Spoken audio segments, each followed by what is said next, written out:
이거 참, 네. 참 쉽지가 않네. 나는 이 참 정서를 알기가 너무 어려우니까 계속 스트레스만 받습니다. 부산 북구갑 한동훈. 부산시장 박형준 후보의 LCT 매각 약속, 이거 결국 대국민 사기극이었습니까? 2021년까지 팔겠다더니 이제 와서 날짜를 말한 적 없다는 뻔뻔한 거짓말에 기가 찹니다. 그런데 이게 끝이 아닙니다. 장애인 비하 유튜버를 훌륭하다고 치켜세운 경악스러운 행보, 그 위선의 실체가 드러났습니다. 자, 지금부터는 이제 부산으로 내려가 보도록 하겠습니다. 부산시장 선거 박형준 후보랑 경쟁하고 있는데 박형준 얼마나 거짓말을 잘하는지 제가 영상 하나를 준비를 했는데요. 네. 자신이 그 살고 있는 LCT 알죠? 부산 LCT 부산 유명하죠. LCT 유명하죠. LCT 팔겠다고 국민들한테 약속을 했거든요. 네. 근데 아직도 안 팔고 있어요. 아직도. 아직도. 이것과 관련해서 지금 얼마나 거짓말을 대놓고 잘하는지 요거 영상으로 좀 준비를 했는데 함께 보시죠. 네거티브 할 게 있으면 하세요. 있으면 하세요. 시민들에게 검증받는 자리입니다. LCT만 하더라도 우리 후보님께서 누가 팔라 그랬습니까? LCT 팔겠다라고 시민들께 약속을 하셨지 않습니까? 근데 아직도 안 팔고 있잖아요. LCT를 팔겠다는 약속은 제가 그 기자가 묻는데 제가 답변을 한 건데 시민들에게 그걸 약속을 했다 이렇게 말씀을 하셔도 제가 뭐 그건 받아들이겠습니다. 그것도 약속이 이행 중인 거기 때문에 이행 중. LCT를 제가 언제까지 팔겠다고는 얘기하지 않았습니다. 조사가 끝나지 않은 상황에서 내가 하기는 내 자존심이 좀 허락하지 않는 그래서 조사가 끝나는 대로 제가 바로 방침을 말씀드리겠습니다. 금년을 넘기지 않을 거예요. 2021년이라고 못을 박았잖아. 네. 그런데 언제라고 말하지 않았다고? 너 왜 거짓말하냐? 이거는 거짓말이잖아요. 어떻게 이렇게 대놓고 거짓말을 하냐 이거 하나는. 아니 곽우신 기자. 네. 이거 뭐합니까? 이거 보도 안 하고. 보도요? 아니 뭐 저기는 보도를 안 하고의 문제가 아니라 거짓말 했다. 이거 선거법 위반 소지 있다. 이거 보도를 하셔야죠. 뭐 저희는 하고 있습니다. 저희는 하고 있는데 와, 이거 워낙 뻔뻔해가지고 대놓고 거짓말을 해버려. 일단 선거 기간에는 다들 이제 비만 피하면 된다 이런 마인드이기 때문에 네. 사실 뭐만 하면 사실이 아니다라고 반박하고 논란 좀 있다가 선거 끝나고 그럼 약간 흐지부지되고 이 패턴 아닙니까? 그렇습니다. 이번에도 약간 그런 식으로 가려는 것 같습니다. 와, 이거는 대놓고 거짓말한 거거든요. 네. 그리고 또 엄청난 논란을 일으켰습니다. 이자는 뭐 윤어게인 소년보 목사의 아들을 선대위원장에 앉혔던 거 뭐 이거는 좀 기억을 해주세요. 네. 예. 근데 이제는 장애인 부모들을 만나 눈물을 닦아주는 척하더니 다음 날엔 장애인을 비하하는 유튜버를 훌륭하다고 추켜세웁니다. 이건 단순한 실수가 아니라 인권의식의 부재이자 유권자를 기만하는 소름 돋는 연극일 뿐입니다. 이런 자가 시장 자격이 있다고 보십니까? 더 기가 막힌 건 이런 논란 속에서도 요동치는 여론조사 수치들입니다. 장애인 비하를 하는 극우 유튜버인 감동란이라고 있어요. 감동란 채널에 또 출연을 했어요. 일단 감동란이 누군지 모르시는 분들도 많이 계실 것 같아서 감동란이 어떤 자인지 저희 영상을 좀 준비를 했는데 이게 조금 많이 불편해. 네. 이게 좀 고민 많이 했어. 근데 어쩔 수가 없어. 이거 알려야 되니까. 그렇죠. 어떤 네. 사람인지는 알아야 되니까. 네. 좀 많이 불편합니다. 분명히 제가 말씀드리지만 일단 잠깐 보고 오겠습니다. 진짜 김예지는 장애인인 걸 다행으로 알아야 돼요. 내가 장애인이니까 내가 더 말을 안 하는 거야 진짜. 여러분 김예지가 두 눈 똑바로 보였으면 내가 진짜 어디까지 욕을 했을지 몰라요. 김예지는 지가 장애인인 걸 첫눈으로 알아야 돼. 장애인이니까 지금 여기까지 이만큼만 하는 거야. 장애인이고 개집이니까 우리가 이만큼만 하는 거지. 장애 없는 남자였으면 진짜 뒤졌어. 아주 오체분시가 됐을 거라고. 어우, 와. 너무 심한데 이런 극우 유튜버를 박형준 후보는 훌륭한 분이라고 추켜 세웁니다. 아이고야. 함께 보시죠. 안녕하세요. 아이고. 너무 이렇게 훌륭한 분을 아유. 많이 기들이 지금 방송 킨 상태인데 얼굴 바로 나와도 될까요? 여러분, 우리 박형준 부산시장님입니다. 안녕하세요. 반갑습니다. 안녕하세요. 오늘 이렇게 시장님이 원래 스케줄 엄청 바쁘시잖아요. 오늘 또 이제 등록도 하셨다고. 맞습니다. 시장님의 팬분께서 박형준 시장 인터뷰 한번 해주면 안 되냐. 좌파들이 짜놓은 프레임에 제발 좀 넘어가지 맙시다. 정신 좀 차리고. 정신 좀 차리고. 아유, 영상은 내려간 상태죠. 네, 지금 캠프 쪽에서 요걸 영상 삭제를 요청해가지고 일단 지금은 내려가 있는 상태라고 합니다. 예. 네. 기자님. 네.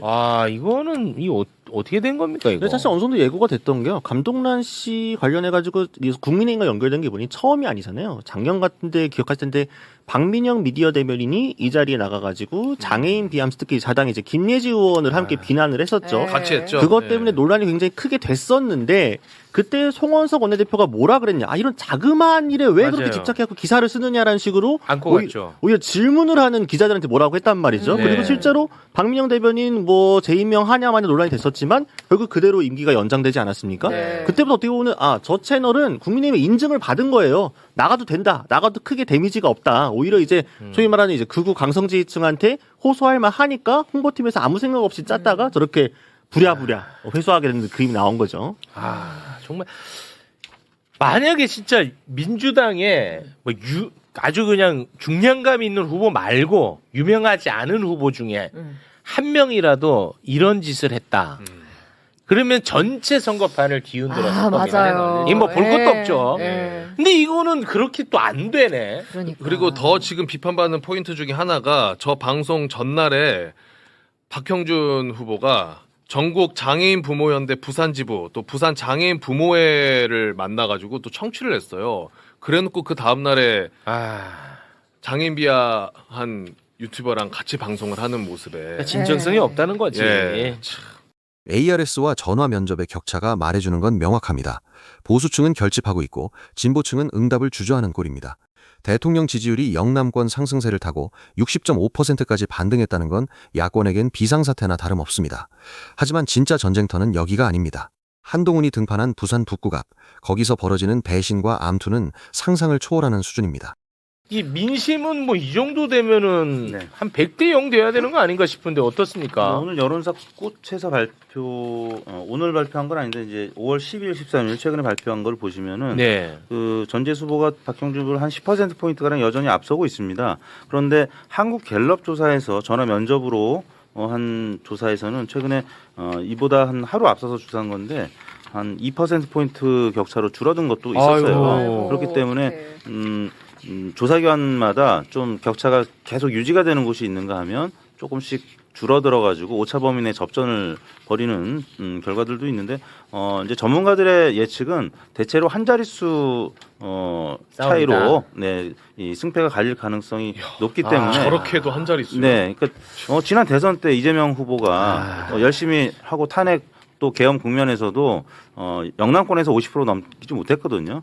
전재수 후보니까 그래도 해당 지역구 이제 국회의원 선거 때 50% 넘고 뭐 이랬던 거지. 이재명 후보가 전국적인 정치인으로서 이 부산에서만 그러면 좀 50%를 넘지 못하는 그런 모습을 보였었는데 아무튼 지금 전재수 후보가 한 40%대 중후반 이 정도 나오고 있고요. 근데 일부 조사에서 전화 면접에서 45% 못 미치는 그러니까 차이 표심이 여전히 좀 있는 거고 그다음에 박형준 후보는 그동안에 차이했던 보수층이 지금은 여론조사에도 조금씩 응답하기 잡히는군요. 시작했고 또 투표장에 나올 가능성이 있기 때문에 그래서 서울 못지않게 이 부산도 많은 전문가들이 이제 민주당의 승리를 점치곤 있습니다만 격차는 많이 줄어들 것이다라고 이제 전망을 하고 있는 겁니다. 저기 이택수 대표님이 힘들다. 동종업계 종사자라서 깊이 있는 말씀 못 하신 것 같은데 갤럽이라든가 이 전화 면접은 직접 전화를 면접해서 조사하게 되면요. 그 지역이 보수적 지역이면은 보수 응답자가 많아지고 그 지역이 진보적 지역이면은 진보 응답자가 많아집니다. 예래서는 달리. 그렇기 때문에 이번 갤럽 조사는 보수가 조금 더 표집이 많이 됐을 가능성이 높다. 이렇게 보시면 될 것 같고요. 저는 개인적으로 아직은 오차 범위 밖이다. 생각을 하고 있고요. 네. 다만 이 서울도 마찬가지고 부산도 마찬가지고 선거운동 초반에 우리 후보들이 홈 경기를 하지 않고 어웨이 경기, 원정 경기를 한 거예요. 전재수가 불리한 이슈에서 싸웠고 정원호가 불리한 이슈에서 싸웠는데 아까 우리 서울시도 그 현대건설 철근 있지 않습니까? 네. 나오면서 구장이 우리가 이제 유리한 구장으로 바뀝니다. 부산도 LCT가 나오고 그다음에 금방 말씀하신 장애인 비하 발언 이야기가 나오면서 유리한 구장으로 바뀝니다. 그런 측면에서 더 이상 저는 좁혀지지는 않을 것이다. 이렇게 예측을 해봅니다. 네. 첨언을 하자면 이제 여론사 꽃은 전화 면접으로 쭉 하다가 이번엔 ARS 조사로 한 거거든요. 그래서 말씀하신 대로 샤이 민주당 표심이 그나마 적게 잡혀서 48%, 49%가량 나온 거고요. 저희 리얼미터 그 이재명 대통령 국정수행 평가 오늘 발표한 인서트 1번 화면인데 네. 이재명 대통령이 60.5%로 2주 동안 하락했던 하락세를 멈추고 다시 3주 만에 반등했거든요. 네. 근데 여기 보시면은 TK 지역에서 9.65%포인트 상승했고 PK에서 3.25%포인트 상승했어요. 그러니까 영남권이 상승세를 좀 주도해서 대통령 지지율이 좀 올랐거든요. 네. 그러니까 지난주에 대통령께서 영남 그 민생 행보를 좀 하지 않았습니까? 네네. 이런 부분이 PK, TK 민심을 좀 움직였던 것 같고 자동응답 방식에서는 그렇기 때문에 PK나 TK에서 좀 다시 지지층이 결집하고 있는 모습 보이는데 전화 면접에서는 조금 움츠러드는 모습 그렇기 때문에 결국에는 그 중간 어디쯤 민심이 있다고 보고 민주당이나 아니면 뭐 다른 범진보 계열에서는 투표 독려 운동을 지금부터 적극적으로 해야 된다는 메시지를 보여주는 지표가 아닌가 싶습니다. 알겠습니다. 두 가지 지적을 하고 싶은데요. 민주당 지도부가 어쨌든 간에 부산에 있는 전재수 후보보다 마이크가 큽니다. 스피커가 크기 때문에 LCT라든가 장애인 비하 채널 출연 문제 이런 것들을 계속해서 반복해서 좀 말씀을 해주시는 게 좋다라는 말씀을 드리고요. 네네. 그리고 자칭 진보 언론 신문들도 왜 극우 언론처럼 해주지 않죠?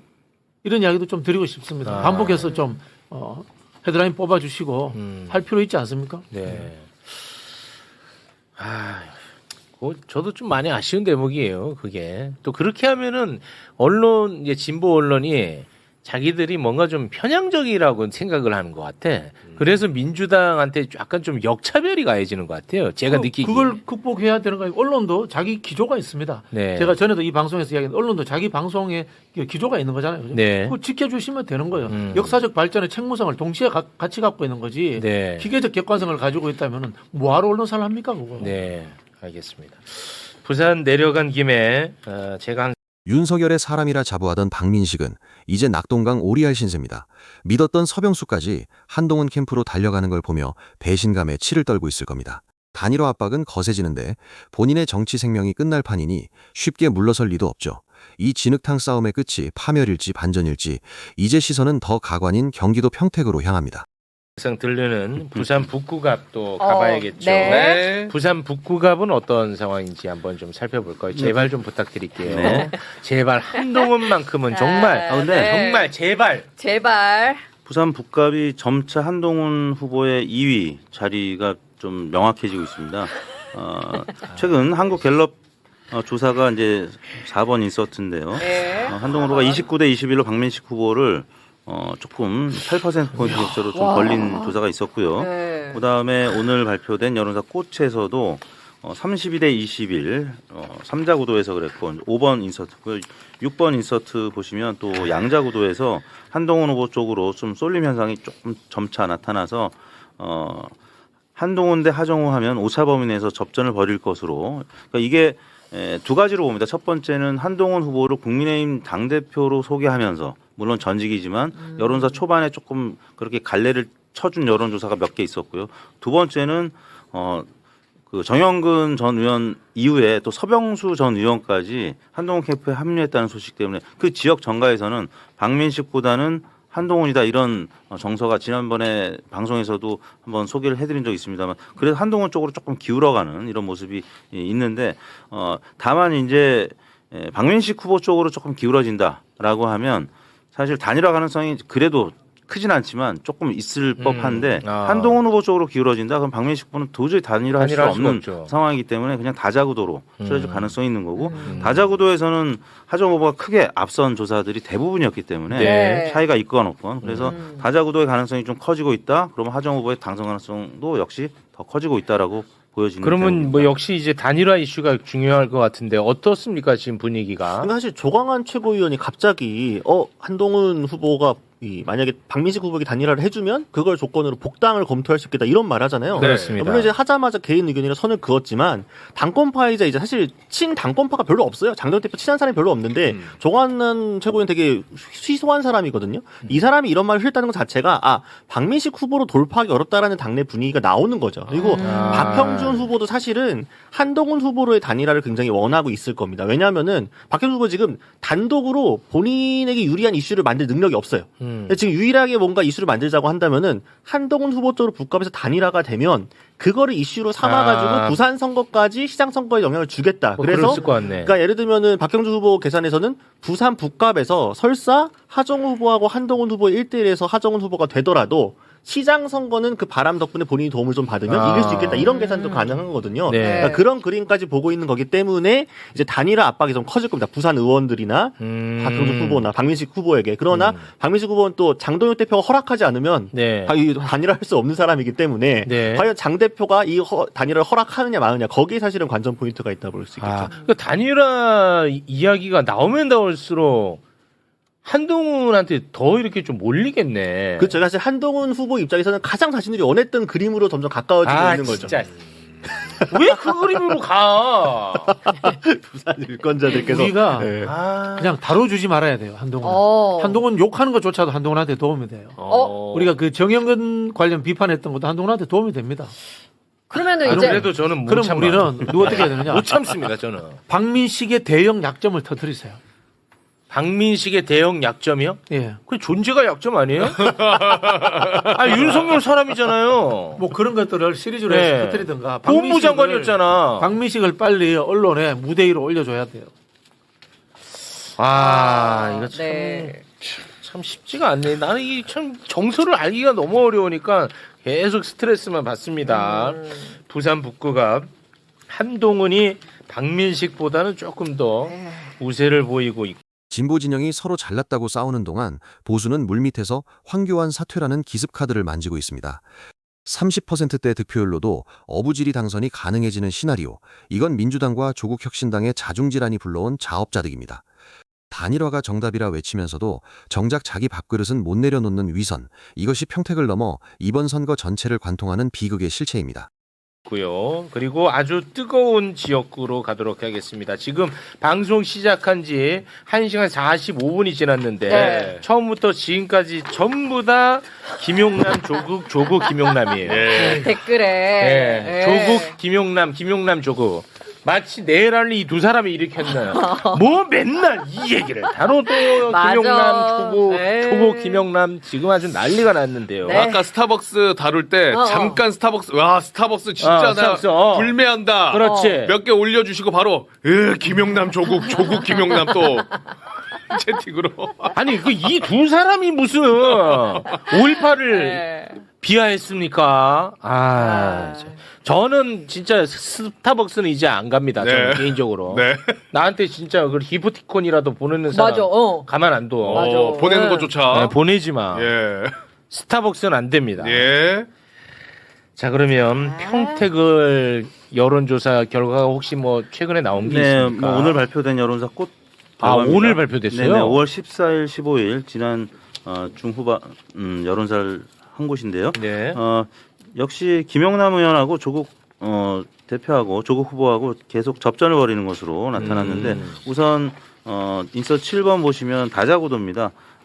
김영남 후보가 조국 후보를 3.7%포인트 앞서고 있고요. 네. 그다음이 3위는 유이동 후보고 그다음에 김재현, 황교안 두 후보 4위, 5위는 좀 지난주 조사 결과랑 비교했을 때 조금 빠졌습니다. 그러니까 이제 빅3 후보 중심으로 지지율이 지금 뭉쳐지고 있고 그래서 지금 오늘 뭐 다른 방송에서도 그 옆 지역구에 국회의원을 하고 있는 김현정 의원이 막판에 유이동 후보하고 황교안 후보가 네. 단일화할 가능성이 있다. 그래요? 예. 뭐 지금 현재로서는 뭐 그런 조짐은 보이고 있는 건 아닌데 네. 황교안 후보로서는 막판에 투표용지가 인쇄된 다음에도 사전 투표하기 전날 황교안 후보가 후보 사퇴를 함으로써 실질적인 단일화 효과를 노릴 가능성이 있다. 그렇게 되면 손 쓸 수 없게 진보 진영은 다자구도로 가는데 보수 진영만 단일화하는 효과가 나타나기 때문에 기습적으로 네, 기습적으로 굉장히 불안한 상황이다라고 전망하는 분들이 이제 생기기 시작했기 때문에 그래서 저는 지금 아까 뭐 부산이나 뭐 서울에서 접전을 벌이고 있는 이런 상황이 최근 들어서 이 평택을 지역구에서 민주당하고 조국혁신당이 너무 조금 과열되게 좀 싸우다 보니까 진보 진영의 이 통합이 조금은 이완되고 좀 분열되는 이런 모습. 이 평택을이 어떻게든 내가 조금, 맞았네. 네, 좀 그런. 내가 맞았죠. 네네. 거봐. 내가 최대한 국민의힘이 도움이 돼서는 안 된다. 그래서 조금 차분하게 가야 된다. 평택을. 내가 이 얘기를 계속했는데 오히려 이렇게 세게 싸울수록 오히려 네. 도움된다고 누가 그때 여기 나와갖고 얘기했었지. 누구야? 그 색출해내. 내가 그래 누가 얘기했었거든 여기서. 그래서 내가 최욱이가 또 틀렸다고. 너 기억나지? 아무도 기억 못하는 거 같아. 결국 이게 안 돼. 그러니까 최근까지는 이 김영남 조국 두 후보가 열심히 이제 경쟁을 하면서 진보의 파이를 키웠던 건 사실입니다. 근데 지금쯤에는 다시 한번 만에 하나의 가능성 아직 현실화되지는 않았지만 여러 가지 우려들이 나오고 있는 상황이기 때문에 만에 하나의 가능성을 두고 중앙당 차원에서는 적어도 플랜 B, 플랜 C는 좀 마련을 해야 되는 더군다나 뭐 이 조국혁신당뿐만 아니라 이제 진보당까지 같이 이 중앙당에서는 플랜 B, 플랜 C를 고민을 해야 될 상황이 다가온 것 같습니다. 그 어떻게 유이동 후보하고 황교안 후보 혹시 취재된 게 좀 있습니까? 단일화? 그러니까 유이동 후보가 먼저 단일화하자고 손을 내밀 가능성은 상당히 낮고요. 근데 네. 방금 이택수 대표께서 잘 얘기해 주신 것처럼 황교안 후보는 지난번 대선 때도 사실은 김문수 후보하고 뭐 여론조사 해가지고 단일화한 게 아니에요. 그냥 본인이 서포트 해줄게 하고 이제 밀어주고 내려온 거잖아요. 네. 그런 식의 그림은 충분히 이번에도 가능하다 한번 해봤기 때문에 그리고 그렇게 되면은 지금이야 뭐 나를 세우고 있지만 사실 황교안 후보 입장에서도 계속 원외에 있을 것이 아니라 이후 지방선거 나중에 있을 이제 보수정당 정계 개편 이런 데 관심이 있을 거예요. 숟가락을 얹고 싶어 할 거란 말이죠. 네. 거기에서 뭔가 본인의 공을 만들고 싶다고 한다면은 역시나 유이동 후보를 지원해가지고 그를 당선시키고 나서 빠지는 식의 그림을 그릴 가능성이 있다. 그래서 방금 저는 이택수 대표께서 가장 지금 어떻게 보면 보수 진영에선 가장 가능성이 높은 시나리오를 말씀해 주셨다. 네. 그렇게 되면 과거에 노태우 대통령이 당선됐을 때 38%가량으로 40%에 미치지 못하는 득표율로도 당선이 됐던 그럼 유이동 후보가 지금 과거에는 40% 이상 득표에서 당선이 됐던 분인데 이 지역에서 근데 만약에 30%대 후반으로도 당선이 될 수 있는 왜냐하면 진보가 분열이 된 상태로 선거가 치러지면 그렇다는 얘기죠. 그래서 이거는 지난번 노태우 대통령이 당선됐던 대선을 염두에 두고 진보 정당들이 한번 심각하게 단일화 가능성도 좀 열어두고 논의를 해봐야 되는 상황이 점점 되어가고 있습니다. 동의하지 않습니까? 동의하지 않습니다. 동의하지 네. 준비를 하되 천천히 표신하지 않아야 된다. 준비는 하되 네, 대외적으로는 단일화하는 게 정치적으로 결단이 된다면은 하루 저녁에도 할 수 있는 게 때문에 절대 앞서서 가면 안 된다라는 생각이고요. 지금의 전국에서 가장 중요한 아킬레스건은 우리 최욱 앵커가 싫어하는 한동훈의 당선입니다. 진보 맞아요. 진영이 앞장서서 평택에서 단일화 물꼬를 트고 유이동 황교안이 단일화하고 그 흐름들이 보수의 재편과 연관되면서 부산 북구갑에서 단일화 흐름이 만들어진다면 가장 그것이 전략적 최악의 수이기 때문에 그럴 것 같아. 저는 절대 단일화 국면을 앞서가서 진행해서는 안 된다는 생각입니다. 일리 있네요. 또 듣고 보니까. 일리 있는 게 아니고 정답입니다. 정답입니까? 네. 지금 솔직히 말씀드리면 한동훈의 당선이 가장 최악입니다. 그렇지. 교수님은 저랑 생각이 같으시네. 제가 최욱 씨가 저한테 배운 거예요. 그런 거였어요? 네, 같다라고 생각해서 돈급으로 하지 마시고. 그래. 교수님 알기 전부터 나는 한동훈에 대한 평가는 제가 알기 전부터 저는 지금이랑 같은데. 네. 제가 봤을 때는 박민식 후보 같은 경우는 제가 그분을 예전부터 아는 사이라서 근데 서병수 후보 전 의원이 원래는 출마를 좀 생각을 했었던 분이에요. 최근까지도 한 2달 전까지만 해도 근데 이제 박민식 후보가 서병수 전 의원한테 뭐 찾아가기도 하고 해서 출마 안 하는 쪽으로 해서 본인을 아마 지지하는 쪽으로 생각을 했었을 텐데 이분들이 다 지금 한동훈 후보한테 가 있잖아요. 그러니까 그 본인 입장에서는 상당한 배신감을 느끼고 있고 그러니까 장동혁 대표가 박민식 후보한테 사퇴하지 마라는 게 아니라 본인이 이게 여기서 만약에 잘못되면 자기 정치 인생은 이제 끝이거든요. 그렇기 때문에 제가 봤을 때는 한동훈 후보한테 쉽게 단일화해 줄 지금 상황이나 아니면 이분의 성격은 저는 아니라고 보거든요. 그래서 저는 끝까지 다자구도로 갈 가능성이 매우 높다고 봅니다. 부산법값 같은 경우는. 네. 그래서 이제 평택을 같은 경우는 사실 물밑에서 이제 그런 진행을 해야 되겠습니다만 아무튼 뭐 저야 이제 여론사 하는 입장에서 그 진보 진영의 이런 시그널을 좀 보여주는 게 좋을 것 같아서 말씀을 드린 겁니다. 네, 알겠습니다. 체육이 네가 분탕질 제일 많이 했잖아 하는데 그거는 조금 제가 한번 돌이켜 보겠습니다. 뭐 저 때문에 아주 역겹다고 난리인데 아 이거는 제 외모 때문이 아닌가 하는 생각도 들고요. 네, 알겠습니다. 네. 뭐 다 좋습니다. 저는 다 좋아요. 저는 다 좋고 유이동만 좀 막았으면 한다. 그리고 한동훈만 좀 막았으면 한다는 생각을 개인적으로는 좀 가지고 있어요. 저에 대한 어떤 역겨움 표현도 다 좋습니다. 네, 고맙습니다. 네. 자, 그럼 오늘은 여기에서 1부를 좀 마무리를 짓고요. 2부 또 여러분께서 많이 관심을 갖고 있는 축구 월드컵 대한축구협회 관련 이슈 다뤄보도록 하겠습니다. 함께해 주신 네 분과는 여기서 인사 나누겠습니다. 네 분 대단히 고맙습니다. 네, 감사합니다. LCT 메가 거짓말부터 장애인 비하 유튜버 출연까지 박형준 후보의 행태는 공직 후보자로서의 자격 미달을 스스로 증명한 꼴입니다. 국민을 우롱하는 정치는 반드시 심판받아야 마땅합니다.